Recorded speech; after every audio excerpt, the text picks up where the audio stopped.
Let's do it. Let's talk about Artemis and Lunar Gateway. Let's talk about the Starlink system and the Moonlink and the Marslink system to come, and how when you combine these elements into the same timeline, you end up with absurdity. That is to say, Starlink has harpooned the Lunar Gateway. It's made it obsolete. May I elaborate? What's the short version, Craig? You know what Starlink is. It's an orbital constellation of, satellites, and they talk to each other with lasers, and then they talk to things on the surface with radio, and the set-top box radar dishes thing, radio, blah, blah, blah, blah, blah. They talk with Wi-Fi to your stuff. Okay, great. So it's an entirely independent backup internet, which is pretty rad.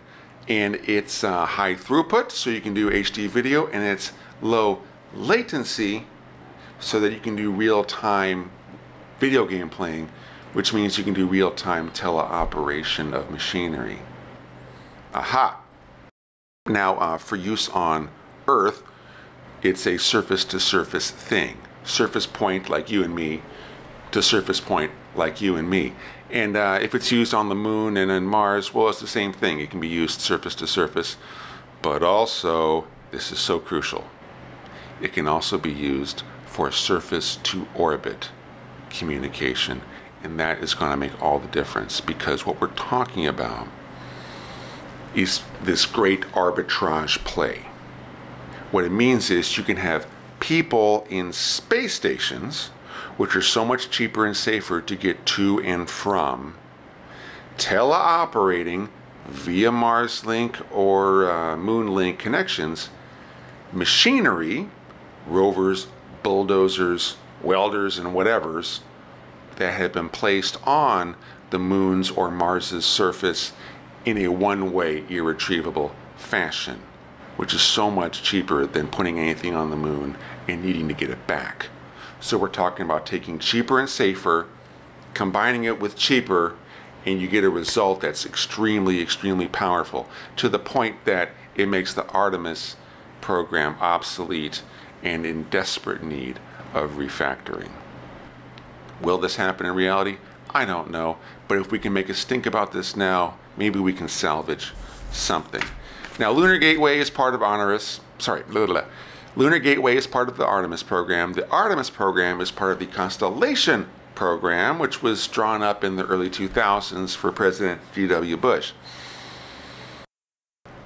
The military-industrial complex was thinking, well, shoot, if we're not mad at the Soviets anymore, and if we can't quite get this Middle East forever war going, then how are we going to get this money? Well, let's offer this awesome smorgasbord of kick-ass stuff to NASA, and we'll do that for them, and we'll make money doing that. Fine. Okay, fine. It involves some nuclear stuff back and forth to Mars, the Ares program, that got axed by Obama, can't blame you. Some asteroid stuff, that got axed, okay, fine. And Artemis is left in there. That's where the SLS rocket came from. That's why it's still around. That's where the Orion spacecraft program came from and is still around. And the whole point of this was a lunar moon base, supported, and that activity supported by people in a lunar space station called Lunar Gateway. Now, moon base where? Anywhere? No. Particularly at the lunar South Pole. It's the one good neighborhood on the Moon. It's the Beverly Hills of the Moon. Why? Because there are some dark craters there. The best one called Shackleton, or its future Chinese name. In these dark craters, Shackleton foremost among them, in the bottom of the crater, it's forever dark. You can't see the sun. It has to do with the fact that they're on the bottom of the Moon, and the axis of the rotation of the Moon, and doo-doo-doo-doo, means you can never see the sun from there, which means you don't catch any solar radiation from there. It also means that all of the meteorites that fell in there over the bazillions of years, that have brought ice with them, by the way, the ice is still there. So you can scrape it up, separate it from the moon rocks, and use that water just to drink and survive. You can separate it into oxygen so you can breathe and survive. It means that you can separate it and liquefy it into hydrogen, oxygen for rocket fuel. Okay. And you can also use it as cement to make moon bricks, where it's rocks and ice instead of pebbles and cement like outside. And you can make your lunar igloos and stuff. Okay, fine. How would you go about this? Well, frankly, their plan was not bad. And it was the way that anyone would do it if they did not have, if they lacked the Starlink, Moonlink, Marslink concept to work with. It was a Lunar Gateway space station in this very special orbit called a polar near rectilinear halo orbit. Oh, a polar near rectilinear halo orbit. Why didn't you say so? What the heck is that? Turns out it's a very, very elliptical weirdo orbit that only spends a few hours a week on the north side of the moon. That would be during Sunday, since it's a 7-day period. And then almost all the time it's on the south side of the moon, and you can see the lunar south pole from it. With a telescope, you can talk to it on the radio, whether you're driving machinery or just talking to guys hopping around down there. Okay, cool. Also, all points along this orbit are always within view of the Earth. So you can always talk to Earth from there, and that's nice as well. So what's the problem, Craig? Well, the one problem is that 500 millisecond of communication latency between said space station and the lunar south pole means that it's just, you can't quite do real-time stuff. You can't drive around, operate machinery in real time this way. That stinks. Because, okay, maybe you're just doing a bulldozer all day. Well, fine. And there's going to be a lot of bulldozing going on. But if you're doing something detailed, lining things up perfectly, plugging in cables, hooking up plumbing, stuff like that, it's just kind of meh. And what's insidious about that is that just not quite good enough real-time control-ness of 500 milliseconds of latency means that manned landings become just justifiable enough.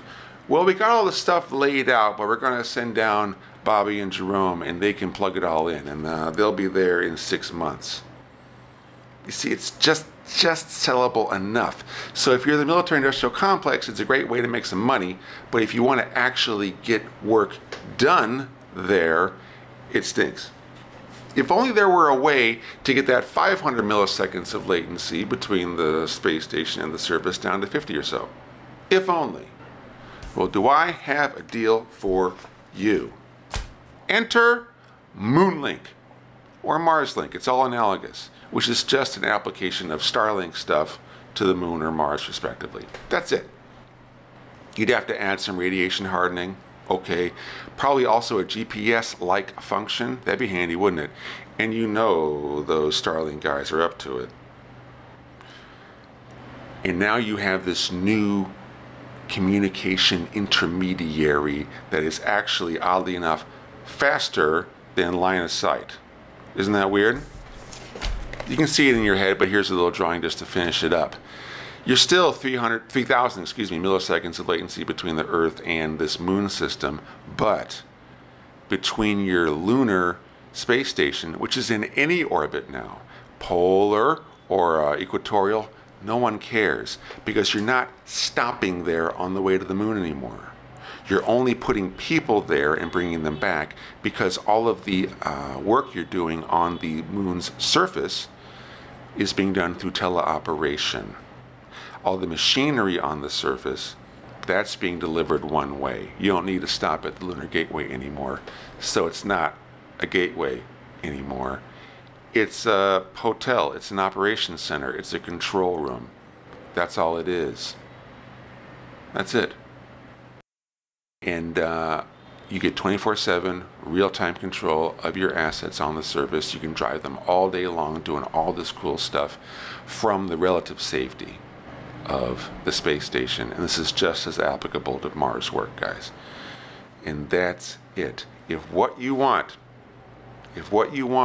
is a habitable moon base or Mars base, and you want it fast and you want it first, this is the way to do it. Spend all of your risk tokens, spend all of your resource tokens, spend all of your space hassle tokens on not putting people on the moon and bringing them back necessarily. I mean, do it once for some selfies, that's important. But beyond that, spend your tokens on delivering machinery one way and people two-way, only to a space station nearby, and let Moonlink and Marslink do the in-between. There you go. You think about that, mister? My pleasure.